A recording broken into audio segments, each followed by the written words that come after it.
marka hore assalaamu calaykum waraxmatullaahi wabarakaatuhu salaan kadib qofka aan la hadlayaa waa adiga qudhaada adiga hadda qoraalkan akhrinaya qudhaada ayay kugu socotaa qormadeydan waana ku muhiim inaad si taxadar leh oo deganaani ku jirto u akhrisid ogowtani ma aha maaweelo balse waa xaqiiqo ka hadlaysa safar lama huraan u ah noloshaada sida uu lama huraanka adiga kuugu yahay ayuu aniga qudhayda iigu yahay mahuraan balse iima cadda inaan noqon doono isku duulimaad inkastoo safarka aad ku qasban tahay haddana waxaad ku baxaysaa casuumaad laguu soo diray oo mudaysan casuumaaddu waxa ay leedahay waqti go'an oo aan waxba ka bedeli karin kana cudur daaran karin waa qasab in aad dhoofto marka la gaaro ballanta ku qoran warqadda casuumaadda in aad diyaar garowday iyo inaadan diyaar ahayn macnama samaynayso diyaaraddu waa ay ku qaadaysaa xaalad kasta adigoo ku sugan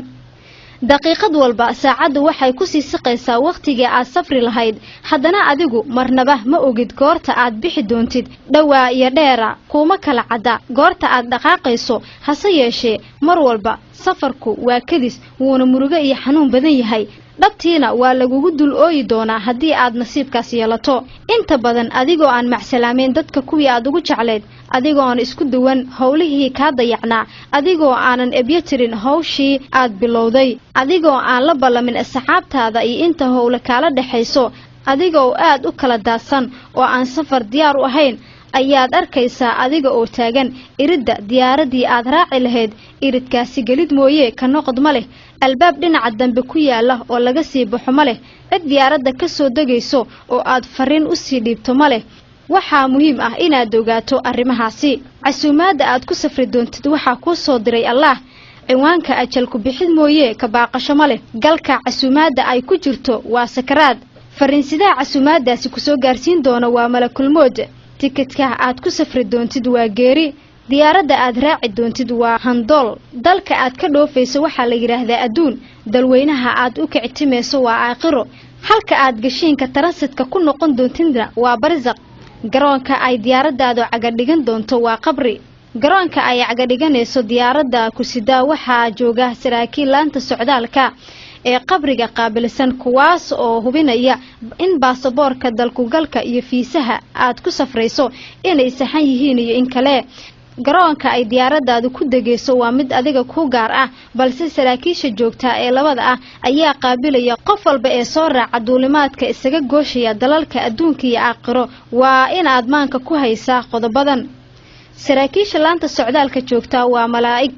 tiradoodu waa 2 oo kaliya magacyada waxaa la kala yiraahdaa munkar iyo nakiir waxaana ay ku weydiin doonaan 3 su'aalood oo muhiim ah saraakiisha waxa ay ku weydiin doonaan 3 su'aalood oo haddii aad ka jawaabto aad garoonka uga gudbayso si sahal ah haddii aad jawaabaha ku dhacdana waxaa lagugu xiri doonaa qaybta lagu xiro soo galootiga sharci darrada iyo dambiilayaasha su'aalahan aad wajihi doonto waxa ay kala yihiin dalka aad ka timid yaa boqorka ahaa imaamkaagu kumuu ahaa baasaboor noocee ah ayaad haysataa ilaa aad su'aalahaasi ka jawaabto lama eegi doono baasaboorkaaga iyo dalkugalkaaga inay yihiin kuwa saxan iyo in kale jawaabaha 3 ah ee aad ku gudbid karto ayaa ah sidan boqorkaygu waa Allah imaamkaygu waa Nabi Maxamed nabadgelyo naxariis korkiisa aatee baasaboorkayguna waa diinta islaamka marka aad jawaabahan ku guuleysato ayaa munkar iyo nakiir eegayaan in baasaboorka dalkugalka fiisaha iyo boos cishiga reservationka qolka aad ka digi doontid hotelka kaliya ee ku yaala halka aad u safartay waa jannada haddaba iska jir oo isku qaldoomin saraakiisha munkar iyo nakiir waxa ay aqbalaan hal baasaboor kaliya dalku gal hal nooc ah balse booscishigu waa lagu kala duunaa karaa dhaqaalahana sidoo kale marka aad u timaado saraakiisha laanta socdaalka ee qabriga waxa laga doonayaa inaad haysato socdaal kaabayaashan baasaboorka kaliya ee aqbalaan waa diinta islaamka dalku galka fiisaha ay aqbalaan oo kaliya waa iimaan rumaynta Allah iyo rasuulkiisa booscishiga kaliya ee aqbali doonaana waa cibaado haddii aad ku guul dareysato in aad soo bandhigto warqadahaasi socdaalka ku fududeynaya ee baasaboorka islaamka dalku galka iimaanka iyo booscishiga cibaado ee ay ku weydiiyaan munkar iyo nakiir waxaa hubanti ah inay wiji furan kugu soo dhaweeyaan dhammaan dadka ka gudbaya xuduudda adduunyo ee u gudbaya tan aakhiro waxa ay u qaybsamaan 3 kooxood oo kaliya adigana 3daas uun baad mid ka tahay waxa ayna kala yihiin ahlu janna muslim mu'min ah cibaado la yimid amal suuban hormarsaday soo galooti sharci darro ah muslim saadiqay cibaado dayacay camalkiisana aan suubanayn ahlu naar qof aan markiisii horeba muslim ahayn ama caabuday waxaan la ahayn muddada gashiinka tarasadka aad ku tahay xayaatul barzaqa wehelka kaliya ee aad haysato waa camalkaaga haddii uu suubanaa camalkaaga wuxuu ku noqon doonaa mid ku weheliya hadiise uu yahay mid aan suubanayn waxaa laga yaabaa inuu ku dhibo inta ay goorigoor tahay waxaad haysataa fursad aad ku xaqiijin karto himilo dhab ah oo aad ku badbaado marka uu safarkaasi degdeg ah ku soo galo inkastoo haddii culimada diinta aad weydiiso safarka noocan ah in ay ku suurayaan ay durbaba kugu jawaabi lahaayeen waa safar dheer oo sulmiga iyo haraad badan isla markaana ku sifeyn lahaayeen in suudiga cadceedda aakhiro ay mar walba ka sulmi iyo haraad badan tahay silac kasta oo adduunka yaalo haddana haddii aad dadaasho ilaah wuu kuu garab siinayaa in aad sahal ku dhaafto adigoo aan marnaba rarangubiyoon inkastoo safarkani aad degdeg u yahay haddana dheer yahay mar walba wuxuu ka dhow yahay safarka uu qofka tahriibay ku maro saxaraha cadaabta ah ee u dhexeeya liibiya iyo suudaan marka uu qofka ku safrayo saxaraha wuxuu halis u galaa in ay dilaan masas miciyadu u wada soofaysan tahay abrisyo ciidda hoosteeda ku susuma oo aysan ishu qaban iyo caarooyinka waxweerara taasi waxaa dheer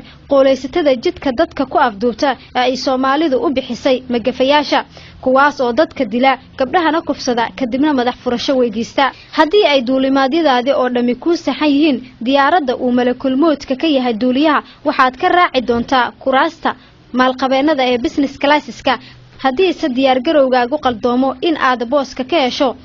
kuraasta danyarta ee economic classeska ayaa adkaanaysa adiga ma ogi da'ad aad jirto balse waxaa laga yaabaa in uu shaydaanku kugu yiraahdo mar walba weli waad yar tahay dib u dhigo isdiyaarinta marka aad weynaato ayaa diyaar garoobi oo cibaadaysan doontaaye waa hubaal sidaasi shaydaanku wuu kugu yiraahdaa naftuna way u riyaaqdaa qof walba ayuu ku yiraahdaa aniga ayuu igu yiraahdaa maalin walba ha isqaldin da'daada iyo qorshahaaguba saameyn kuma laha safarkaasi goorta uu noqonayo da' kastaba jir wuxuu kugu noqon doonaa mid degdeg ah kaa qanciya doodan bal ila eeg tuduucdan ka mid ah xigmo uu dunidan kaga tegay gabyaagii caanka ahaa ee Qamaam Bulxan Allah u naxariistee Qamaam wuxuu yiri waxaad aadamow maagan tahay adiga iyo maankaagu iyo meel ilaahay ku marin kala mid weeyaane waxaad adigu miihaalatiyo malaba waa beene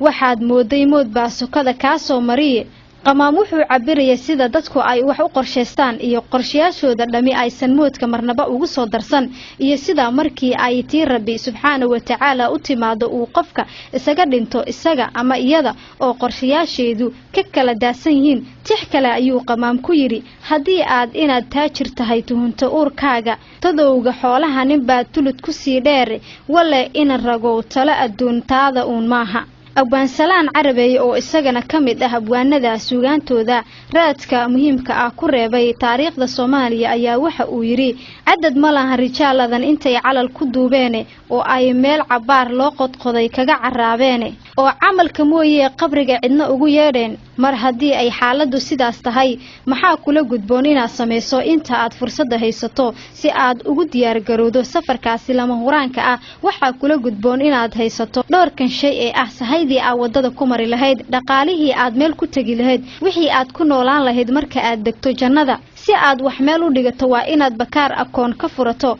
bangiga ilaahay ee ku yaala halka aad u sii socoto ha kaydin lacag aan aakhiro ka socon doonin lacagaha kaliya ee aakhiro laga isticmaalo ama ka soconaya waa taqwada haddii aad og tahay in durba xisaabta lagugu leeyahay ay ka badan tahay midda aad baraagta ku kaydisay weli fursad ayaad u haysataa inaad ku bixiso xisaabaadka kugu qoran qaan sheegatada invoice ama factor ee laga rabo waxa la ogol yahay oo kaliya inaad iska yaryareyso oo aad maalinba waajibka laga rabo si raaciso sanduuq yar 200 oo istikfaar ah ama tasbiix isugu jira inta aanan gunaanadin qormadeeda yar ee aan adiga ku hibeeyay waxaan doonayaa inaan kula wadaago xigmad kooban oo ku jirta suugaan aan ka soo xiganayo Maxamed Cabdi Amaguul taasoo ina tusaysa jidka ay tahay in aan marno haddii aanan doonin inaan aakhiro ku noqono soo galooti la geeyo xabsi ama xero qaxooti tixdu waxa ay leedahay sida tan jamcu quraan iyo markaan jalaca soo eegay saddex buu ku soo jaray jaliil jiinka hadalkiisa jidka hore islaam uun ku joog hana ka jeesjeesan